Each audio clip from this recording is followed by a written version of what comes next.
Good evening, Metro Middle School. So I am making this video to walk you through the answers for quiz number 1, which you took recently about artifacts, sources, and timelines. I want to remind you also that you are not remediating quiz number 1. Rather, you will see in a few weeks on the Unit 1 test, you will see similar questions with the same learning targets. So my goal here in this video is to walk you through the logic behind each of these questions and the correct answer, so you not only know the correct answer, but also you understand the reasoning behind it.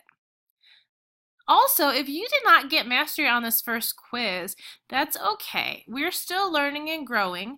So if you don't understand if you did not understand the content just yet when you took the quiz, that's why we're practicing and we are trying to build up our skills. So if you don't know it yet, that's okay. You will have more opportunities in the future. So I am going to walk through this quiz like I am taking it.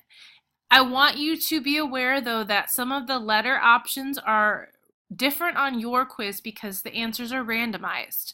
So if I click like answer C for something, it might be answer B on your screen. So that's why if I go through my explanations, hopefully that will help a little bit more. Okay, question number 1. An artifact must be all of the following except. The way that this question is worded, I know that I'm looking for a definition. So really, what an artifact is, and 3 of the 4 choices describe an artifact. The one that is left over is the outlier. It does not describe what an artifact is. So, if I look through these choices, an artifact must be man-made. Yes, that's true. So artifacts are made by people. Of cultural importance, that is true also. An artifact should have some kind of significance to a culture or in a historical context. Otherwise, it's just kind of junk. Once living, an artifact is not living. That's actually the definition of another vocabulary word, fossil. On here, letter D, an object. Yes, so the definition of an artifact is a man-made object of cultural importance.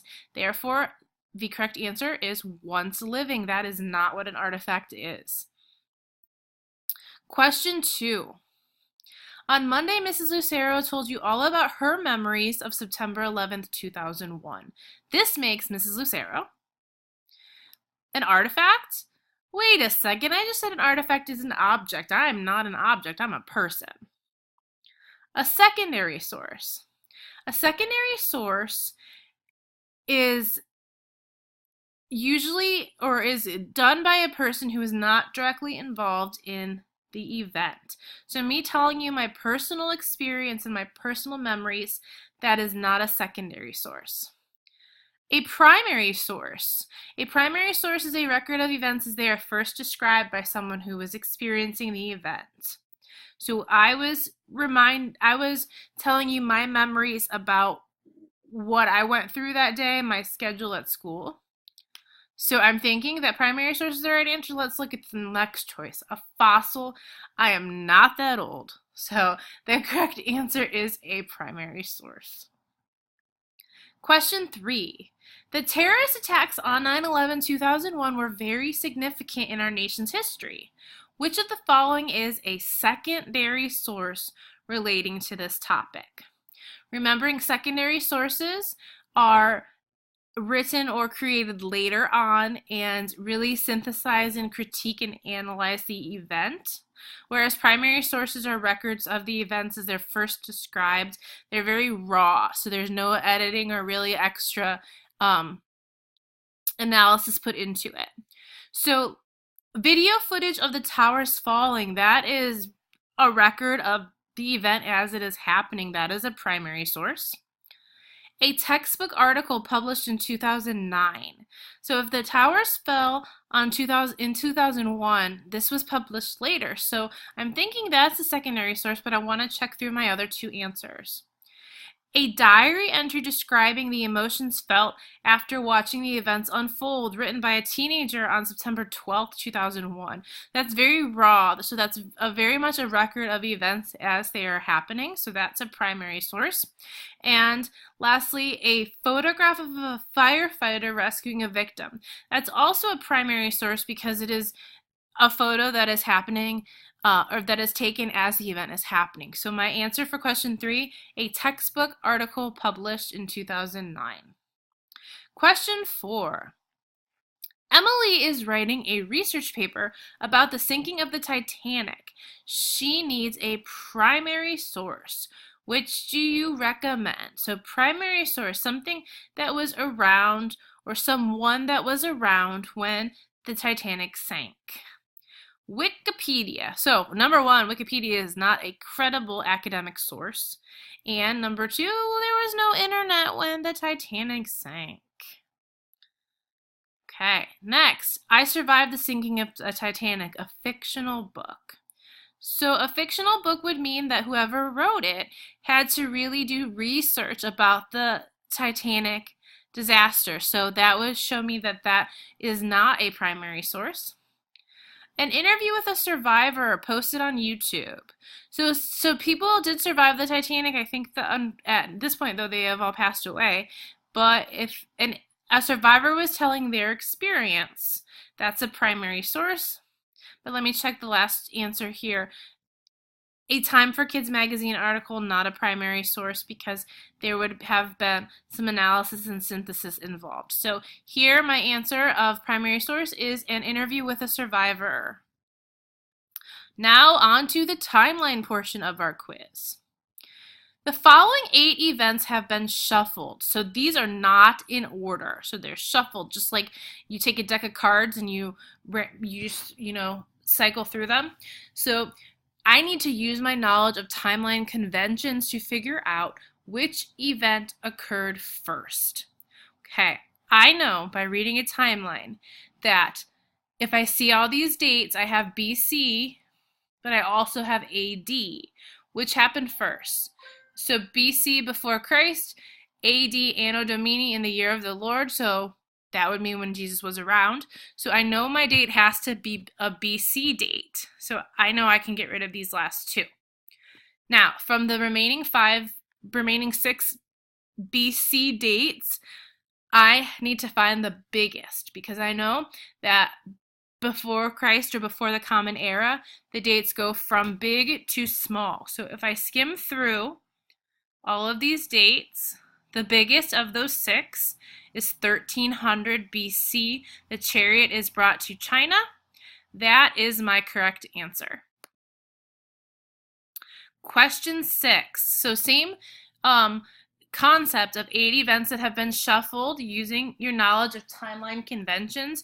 Figure out which event occurred last.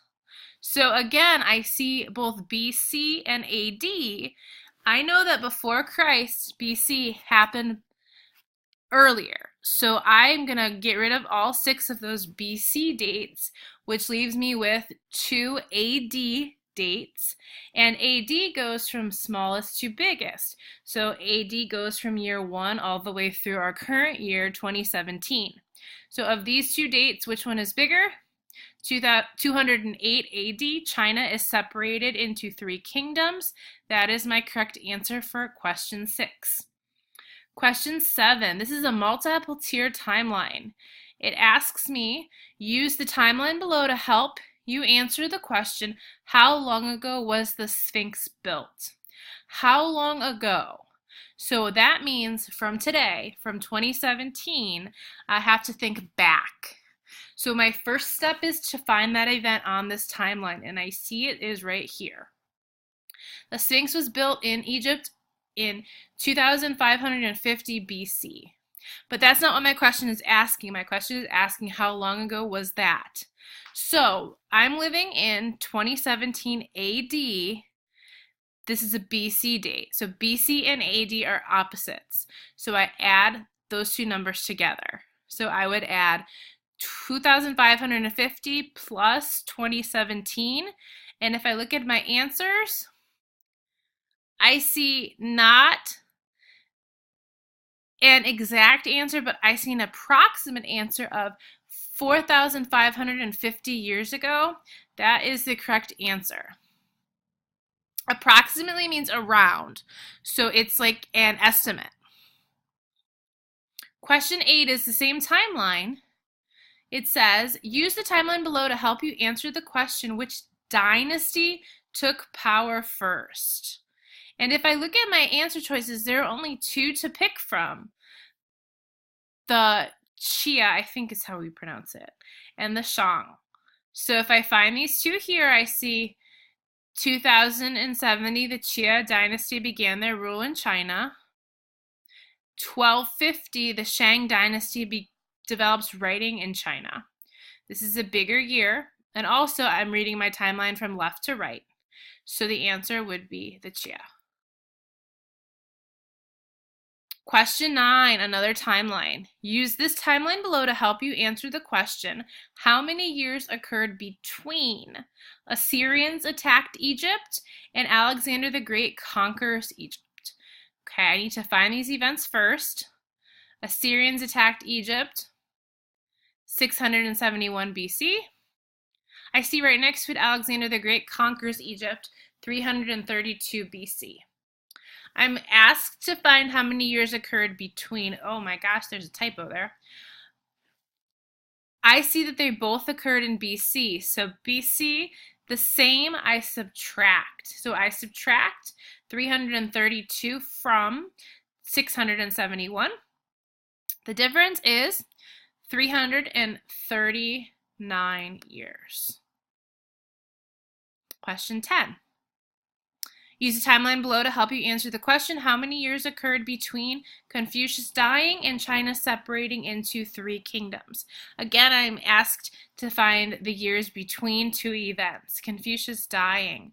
I see on the bottom tier, Confucius, a Chinese teacher and philosopher, died in 479 BC. I see next to it, in 208 AD, China is separated into 3 kingdoms. To find the difference between opposite eras, BC and AD, opposite, I add those 2 numbers together. So 479 plus 208, that gives me the answer of 687 years. And my last question was a fun bonus. So as we took notes, I explained to you that Anno Domini is a phrase that means in the year of the Lord. Anno, year, like if you have someone celebrating an anniversary or an annual event, they happen yearly. Domini means it is the Lord. So what language did this come from? Well, Anno Domini, this had to do with the Roman Empire, but Roman is not a language. Rather, the answer is Latin. So that was a half bonus point. It did not hurt your grade if you got it wrong, but it was a little challenge question to see if you were paying attention to me as I ramble on in class. Okay, so these questions, again, similar, not the exact ones, but similar questions will appear again on your Unit 1 test. So I hope that this helped clarify some of the thinking process behind all of these. And make sure you ask me for more help if you need it. That's what I'm here for. All right, see you later.